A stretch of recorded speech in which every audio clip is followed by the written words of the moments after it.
我叫邓宇，今年26岁，是一名工程建设者。2022年来到劳鲁，加入劳鲁爱沃港升级改造项目。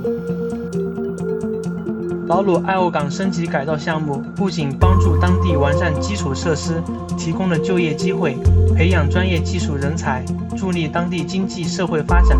也推动了先进的中国技术、装备、施工管理等走出去。我刚来这里时，新的港口还没有投入使用，劳鲁进口的物资要依靠海上接驳2次转运的方式。2022年9月3日，新的港口正式开港运行，集装箱船可以直接靠入港口。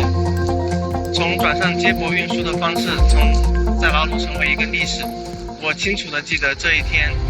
劳鲁的许多居民跑到码头上，兴奋地拍照留念。今年2月，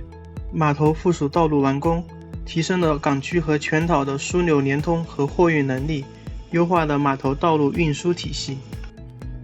在这2年的海外工程建设工作中，我用真诚和真心尊重当地工人，